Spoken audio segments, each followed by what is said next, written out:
तो अब हम अगला पार्ट पढ़ते हैं द स्टारडक्स का।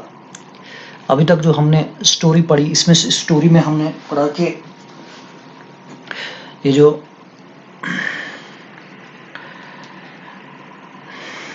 जो मिस्टर रेफर्टी को बताया गया, इन्होंने बताया, मिसेस एसोप ने एक्चुअली बताया, इसको मुस्कुरा के बताया कि हमने इनको कोशिश की इनको सफर के लिए रोकने की, लेकिन ये कि इनको जाना है खास वक्त पर, कैच करना है टाइड को या इस तरह की किसी बात को। और मतलब कहने का मतलब ये है कि ये लोग अब जाने की तैयारी में है। और स्टोरी में हमने ये भी बात पढ़ी पीछे के मिस्टर रेफर्टी कोशिश में है कि किसी तरह से इसके पास कहानी बन जाए, सेंसेशनल स्टोरी बन जाए और सबूत के साथ बने। सबूत के साथ, ये चाहता है सबूत के साथ कहानी पेश करनी है इसने एलियंस की। पीछे हमने पढ़ा, इसने कहा कि this is the greatest story that happened in the world और it is happening to me. इसने कहा it is happening to me, और मेरे साथ हो रही है ये स्टोरी, यानी कि बड़ा एक्साइटेड था और उसको चाहता था कि ऐसी सेंसेशनल न्यूज पेश करूं, मैं ऐसी स्टोरी पेश करूं कि बहुत ही सेंसेशनल हो, और वो भी सबूत के साथ, दलील के साथ, दलील पेश करके ये कहानी को पेश करे। लेकिन अब यहाँ ये बात ये हो रही है कि इसको सबूत इकट्ठे करने का तो मौका नहीं है, और मतलब वक़्त ये आया है कि इसको एक तरफ से यकीन भी हो गया है कि ये बात सही है कि ये एलियंस हैं, बाहर से आए हुए लोग हैं। जैसे कि स्टोरी में हमने पढ़ा कि इसको, इसके दिमाग पे भी इन्होंने कंट्रोल किया था। एक खास वक़्त में जब सवाल किया इसने कि उन लोगों को पूछो कि ये लोग आए कहाँ से हैं, तो जवाब में उन्होंने इसके दिमाग पे कंट्रोल किया और बताया ये कि आउटर स्पेस से आए हुए हैं। इनके सामने एक ब्रिलियंट स्टार आया, ये फ्लाई कर रहा था, उड़ रहा था जैसे कि ग्रेट व्हाइट वाइड में, और इस तरह से वगैरह वगैरह जो हमने पीछे पढ़ा तो पता चलता है। उसके बाद ही इसने खुद कहा कि this is on the level, story जो है ऑन द लेवल है, कहानी सच्ची है, झूठ इसमें कुछ नहीं है। अब ये यही बात पेश करना चाहता था पूरी दुनिया को और बताना चाहता था सबूत के साथ कि वाकई ये बात सच्ची है। लेकिन अब परेशानी ये है कि इसके पास सबूत जमा नहीं हो रहा है क्योंकि ये लोग जा रहे हैं। इसे फोटोग्राफर चाहता था, मेरे पास कोई फोटोग्राफर आ जाए, जब मैं फोटोग्राफर को मंगवाऊं यहाँ, वो मेरे मतलब तस्वीरें तो उठाए इनकी, ताकि दलील तो बन जाए। लेकिन वो भी नहीं हो रहा है कि इनके पास कोई टेलीफोन नहीं है, और इन्होंने कहा कि वो टेलीफोन है लेकिन वो दूर है कहीं किसी और जगह पर, बल्कि फिलिंग स्टेशन पर कहीं। तो क्योंकि ये लोग अब कहानी में हमने पढ़ा कि क्योंकि ये लोग अब जा रहे हैं यहाँ से, ये लोग जो है निकल रहे हैं इस इनके घर से, तो ये कहानी यही पढ़नी है हमने। पहले तो मिस्टर रेफर्टी ने मिसेस रेफर्टी ने इसको कहा कि इनको कुछ कैच करना है, कैच द टाइड और समथिंग लाइक दैट, यानी कि इनको खास वक्त पे क्योंकि जाना है, तो टाइड या इसी तरह की कोई मतलब ग्रेविटेशनल पुल कैच करना, कोई खास फोर्सेस आती हैं तो इनके प्लान को आसानी हो जाती है आउटर स्पेस में जाने के लिए, ऐसी कोई कुछ तरह की बात है। जिस पर मिस्टर सोप ने कहा कि ये मून है, बड़ी अथॉरिटी के साथ कहा इसने, वो बड़ा सादा किस्म का आदमी है, और कहता है जब मून राइट प्लेस पे होती है तो ही इन लोगों को यहाँ से चले जाना। अब स्टोरी हमने आगे पढ़नी है।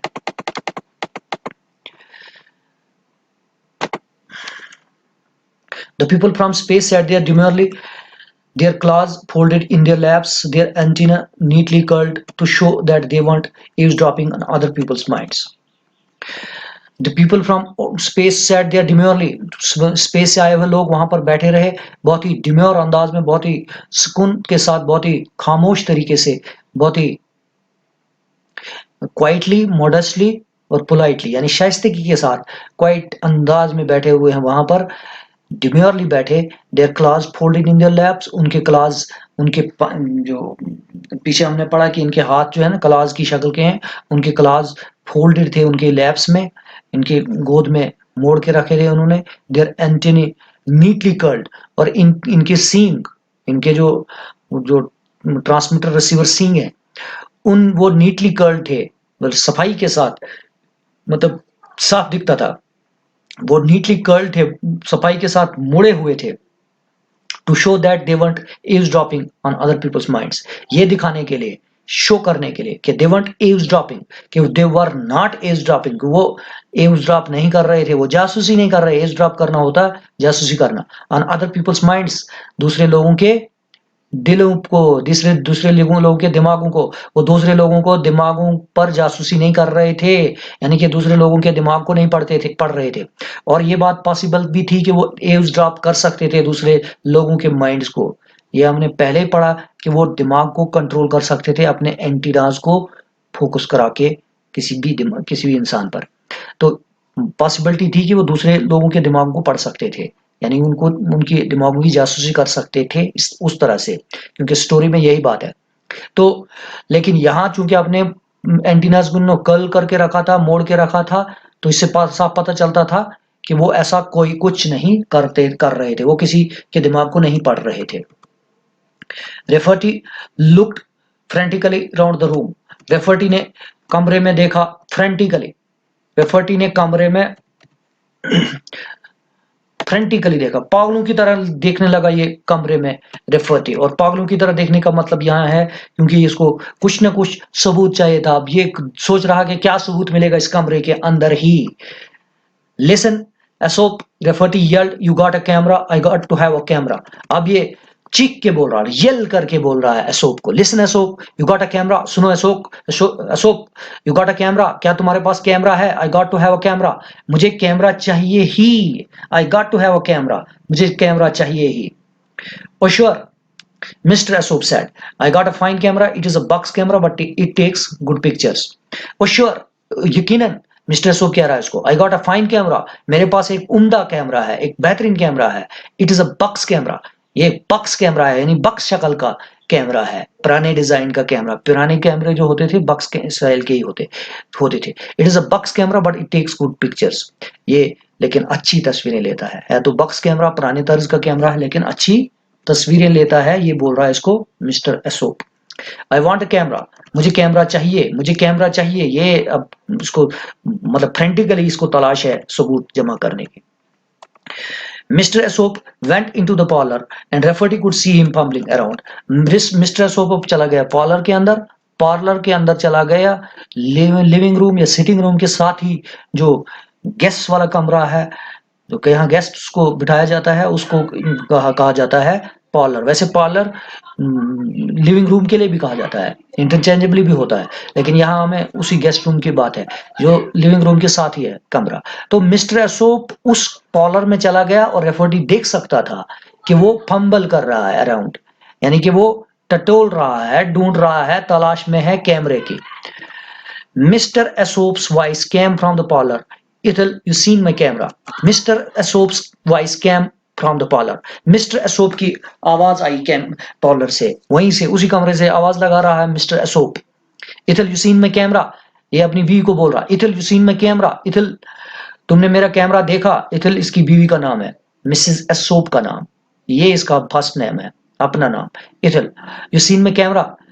क्या तुमने मेरा कैमरा देखा? Actually you seen my camera जो है बोलचाल की बोली के अल्फाज हैं। यू सीन माई कैमरा, अगर स्टैंडर्ड इंग्लिश में कहना हो तो have you seen my camera, have you seen my camera, ये स्टैंडर्ड इंग्लिश। लेकिन बोलचाल की बोली में इस तरह की बातें कही जाती हैं। यू सीन माई कैमरा, तुमने मेरा कैमरा देखा? Have you seen my camera, क्या तुमने मेरा कैमरा देखा? क्या तुम्हें पता है मेरा कैमरा कहाँ है?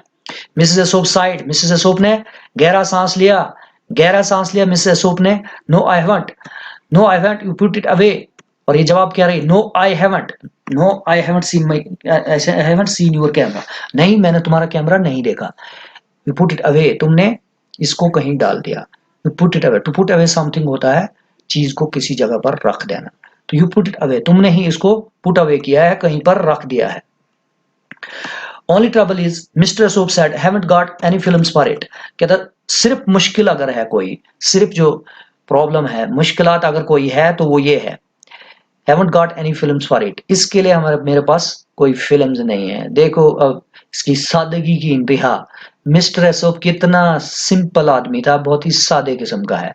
कैमरा इसके पास है और ढूँढ भी रहा है उसको, इसकी तलाश भी कर रहा है कि मिल जाए, लेकिन अब इसको पता है कि इसके लिए फ़िल्म ही नहीं है, तो ढूँढने की कोई ज़रूरत भी नहीं थी। बगैर फ़िल्म के कैमरे की कोई अहमियत ही नहीं है, उसके जब फ़िल्म नहीं है तो कैमरे का क्या फ़ायदा?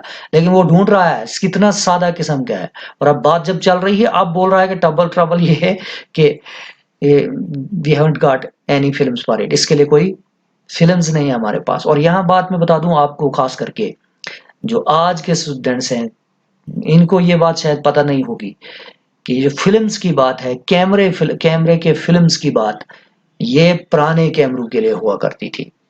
आज जितने भी कैमरे होते हैं, ख़ास करके हर मोबाइल के साथ कैमरा होता है, कई कैमरे होते हैं। तो वो ये सारे के सारे जो आज के मोबाइल के कैमरे या जो बाकी कैमरे जितने भी होते हैं, जो प्रोफ़ेशनल कैमरे भी होते हैं, वो सारे के सारे कैमरे जो हैं आज डिजिटल कैमरे होते हैं। ये डिजिटल कैमरे जो हैं, इनको फ़िल्म की ज़रूरत नहीं होती है। डिजिटल कैमरे आजकल काम करते हैं डायरेक्ट स्टोरेज पर। ये सीधा स्टोर करते हैं इमेज को बाइनरी में स्टोर करके। यानी कि जो हार्डवेयर डिवाइसेज़ आजकल होती हैं, जो हार्डवेयर जिस पर स्टोरेज होती है, वो डिजिटल बनाया गया। अब टेक्नोलॉजी आगे बढ़ गई है, डिजिटल स्टोर होता है और वो होता है बाइनरी बिट्स में, ज़ीरोज़ और वन्स में। और पीछे टेक्नोलॉजी कोई भी हो सकती है, जैसे कि मैग्नेटिक टेक्नोलॉजी, मैग्नेटिक के ज़ीरोज़ वन्स होते हैं, मैग्नेट में स्टोर होते हैं ज़ीरोज़ और वन्स। या जैसे जो इसके स्टेट्स, ट्रांजिस्टर के स्टेट्स होते हैं, ऑन ऑफ वाले स्टेट्स, उसके ज़रिए स्टोर किया जाए, जैसे फ्लैश ड्राइव्स में होता है। जितने भी फ्लैश ड्राइव्स हैं, जैसे जैसे आपके पेन ड्राइव्स वगैरह, उन सब में वो जो स्टोरेज होती है, वो ऑन ऑफ स्टेट्स होते हैं ट्रांजिस्टर्स के, उसमें स्टोर किया जाता है। लेकिन ओवरऑल एक ही बात है, टेक्नोलॉजी का इकट्ठा नाम है डिजिटल स्टोरेज। इसको मतलब स्टोरेज जो होती है, जो कुछ भी स्टोर किया जाता है, वो डिजिटली स्टोर किया जाता है। इसमें इमेजेस भी आती हैं, वो भी स्टोर होती हैं डिजिटली। तो ऐसी स्टोरेज के लिए आज के कैमरों के लिए फ़िल्म्स की ज़रूरत नहीं होती है। फ़िल्म्स जो हैं, ये पुराने कैमरों के लिए ज़रूरी हुआ करती थी। होता ये था कि एक प्लास्टिक की तरह का मटेरियल होता है, सेलुलाइड। सेलुलाइड जो है, एक प्लास्टिक की शक्ल का मटेरियल होता है, बहुत ही ट्रांसपेरेंट किस्म का। उस पर एक कोटिंग की जाती थी। गालबन वो सिल्वर नाइट्रेट होता था।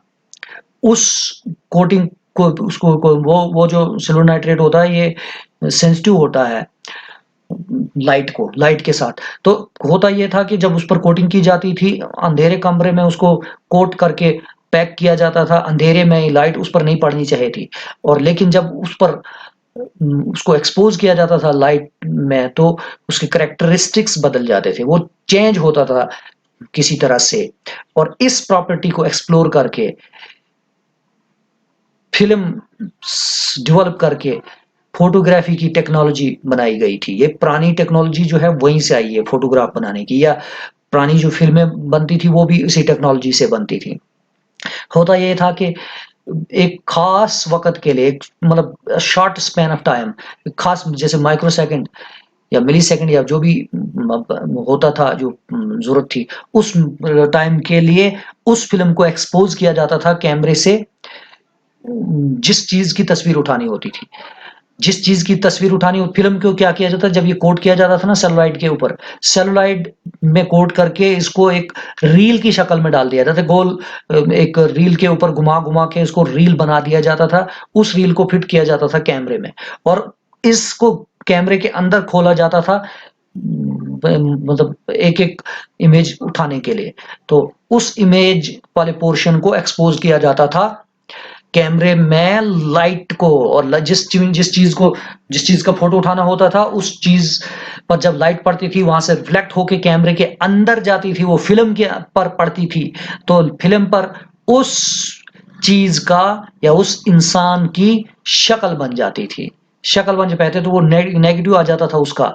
बाद में उस नेगेटिव को कन्वर्ट किया जाता था पॉज़िटिव में। तो आपने फ़िल्म को नहीं देखा होगा, लेकिन कई लोगों के पास शायद पुरानी वो नेगेटिव्स अभी भी मौजूद होंगे घर में उनके पास। वो जब वो उठाते थे, तो जब उनके वो फ़ोटोज़ बनाते थे, तो वो नेगेटिव्स भी साथ में मिलते थे। तो यही वो यहाँ पर उसी कैमरे की बात की गई है, उन्हीं फ़िल्मों की बात की गई है कि ट्रबल ये थी कि फ़िल्म के लिए कोई कैमरा नहीं था, और यहाँ बात सीधी है कि फ़िल्म के बगैर कैमरे की कोई अहमियत नहीं है, लेकिन वो ढूँढ रहा है, ये सादगी है इसकी। Suddenly, the people from outer space turned their antennae toward each other for a second and apparently coming to a mutual agreement, got up and darted here and there about the room so fast Rafferty could scarcely see them. They scuttered out the door and off toward the barn. तो फिर क्या होता है? Suddenly the people from outer space, अचानक से लोग outer space से आए हुए, अचानक जो बाहर की दुनिया से यानी आउटर स्पेस से आए हुए लोग थे, यही विजिटर्स या क्रिएचर्स या पीपल भी कहा इसने पहले इनके बारे में। तो अचानक से ये लोग टर्न देयर एंटीनी, इन्होंने अपने मुंह सींगों को मोड़ा टुवर्ड ईच अदर, एक दूसरे की तरफ, फॉर अ सेकंड, एक सेकंड के लिए, एक सेकंड के लिए उन्होंने एक दूसरे की तरफ अपने सींग मोड़े, यानी कि वो एक दूसरे के साथ बात कर रहे हैं। And apparently coming to a mutual agreement, और जाहिरी तौर से कि वो एक म्यूचुअल एग्रीमेंट पर आ रहे थे, यानी कि जाहिरी तौर से वो मुत्तफिक हो रहे थे एक बात पर, एक दूसरे की तरफ सींग मोड़े वो बात कर रहे हैं एक दूसरे के साथ। और फिर इससे साफ लगता है अपेरेंटली, यानी कि ऑब्वियसली, अपेरेंटली, जाहिरी तौर से वो एक म्यूचुअल एग्रीमेंट पे आ गए, मतलब मुत्तफिक हो गए एक बात पर, एक बात पर वो आ रहे हैं, मुत्तफिक हो रहे हैं, मतलब टाइम आ गया है चलने का यहाँ से इस पर वो मुत्तफिक हो गए। गॉट अप, वो अब खड़े हो गए, गॉट अप, खड़े हो गए, and dotted here and there, और डॉट करने लगे हियर एंड देयर, यानी कि खड़े हो गए, got up and dotted here and there, और दौड़ पड़े थे, बहुत तेजी से चलने लगे here and there about the room, कमरे में ही इधर उधर, कमरे में ही इधर उधर डॉट करने लगे, डॉट to move very fast.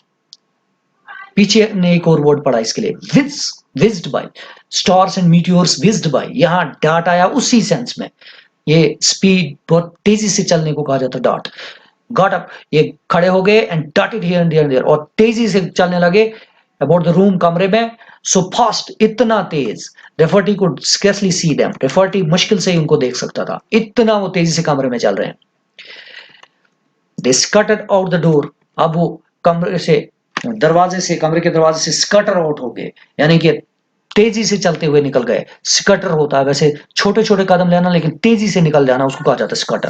They स्कटर्ड out the door, वो कमरे से स्कटर आउट हो गए, एंड ऑफ टुवर्ड द बार्न, और ऑफ टुवर्ड द बार्न, बार्न की तरफ दूर दूर निकल गए, बार्न की तरफ, बार्न की तरफ वो निकल गए तेजी से, इतना तेज कि वो मतलब लगभग दिखाई नहीं दे रहे थे मिस्टर रेफर्टी को। रेफर्टी rushed out the door screaming at the creatures to stop. रेफर्टी rushed out the door, यानी कि रेफर्टी भी अब उनके पीछे दौड़ पड़ा, rushed out, तेजी से ये भी भागता हुआ बाहर निकला दरवाजे से, screaming at the creatures to stop, और ये चीख रहा था उन क्रिएचर्स पर, उन लोगों पर, to stop, के रुको, रुकने के लिए उन पर स्क्रीम कर रहा था।